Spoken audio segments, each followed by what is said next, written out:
First, parking can be one of the most stressful parts of a trip to the shops, finding change in the machine and then downloading the app to get the ticket online. Always against the clock.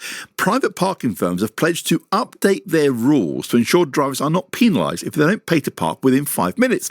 It's because Rosie Hudson was taken to court last year after racking up a fine of nearly £2,000 for taking more than 5 minutes to pay for parking. When I went to pay through the online system, I couldn't access any signal.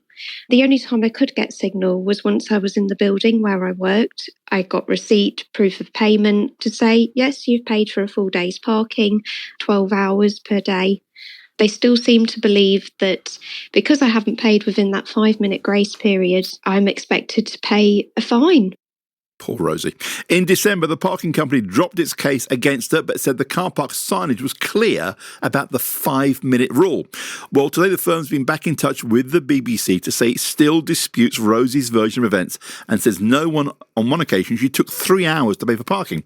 The British Parking Association says it'll revise the rules around payment difficulties by next month, and it's aiming to carry out a review of the private parking sector by April. Let me bring into the conversation Scott Dixon, also known as the complaints resolver. Scott is a consumer and motoring disputes expert. I think he's the very best. Scott, good afternoon to you. Good afternoon, Roberto. Happy New Year to you. And to you. Good to catch up, my friend. So what prompted private parking firms to update their rules here, Scott? Well, this is just a knee-jerk reaction to adverse media around Rosie Hudson's case, Roberto. And there is a 10-minute grace and consideration period within this new watered-down industry code of practice. And that's to give you time to read the terms and conditions of the signage and to decide whether you want to enter into the contract to park on the car park or not. And it's important to stress that a private parking operator cannot fine you. They simply issue invoices called parking charge notices for an alleged breach of contract for parking on private land. Only councils can fine you by issuing penalty charge notices for infringements on public highways, like parking in bus lanes and on double yellow lines. So, they can't send bailiffs to your door, for example, and what they do is they use legalese jargon and threatening tactics to coerce you into paying, regardless of whether it's fair or not. But how common, Scott, is it for drivers to face fines for something as it seems minor as a delay in payment? This happens a lot, Roberto, and I've been speaking on local radio stations over Christmas about this. For example, jammed car parks, and the ANPR cameras, they don't take into account mitigating circumstances like not being able to find a parking space, not being able to get out of a car park. And when you lodge an appeal, virtually all first stage appeals are rejected because that's their business model. And when you escalate it to the second stage, with the British Parking Association, for example, Poplar, 42% of appeals are upheld. That's 4 out of 10 are upheld and considered invalid. And that tells me and you that they simply play the percentages game, knowing that most motorists will simply pay up without question. And the interesting point with Rosie's case, she paid for every parking event.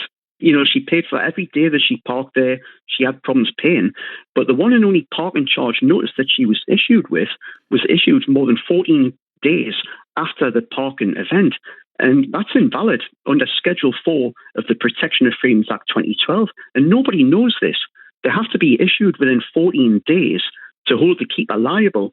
And the parking operator knew that they couldn't do that. So they stripped out all reference to that legislation, and she paid a ticket that she didn't have to pay. And she put that to them after I reviewed her defence, a court defence, and asked them to pay £60 to a chosen cancer charity. Scott, you're really good at this. I mean, for goodness sake, I follow you. Where can people follow you on social media, Scott? Because you can save people a fortune. Well, my website's all at thecomplaintsresolver.co.uk. My Facebook page is The Complaints Resolver, and I'm on X/Twitter as Scott_expert.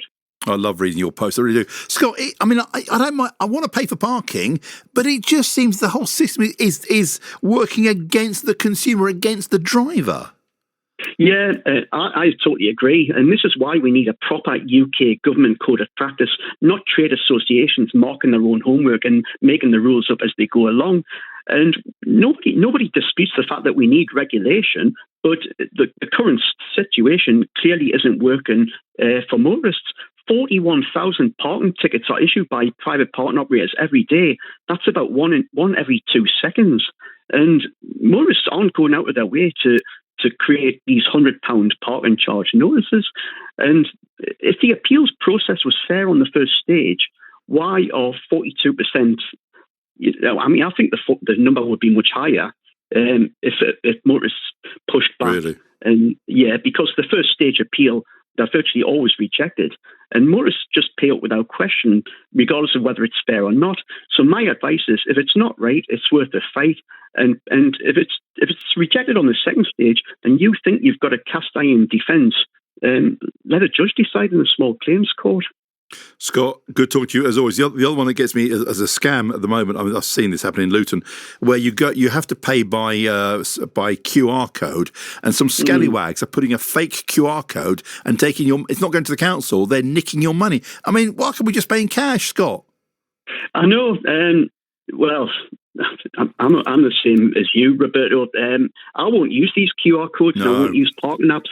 And with these parking apps, you've probably heard of this convenience fee, and there's nothing convenient about paying by apps half the time. And it's classed as an additional income stream for local authorities and private parking operators. They split it there between them. And, towns and city centres are struggling. And is there any wonder why? Retail parks are thriving. People just want a simple, frictionless experience. And Scott, they're just not getting it as things stand.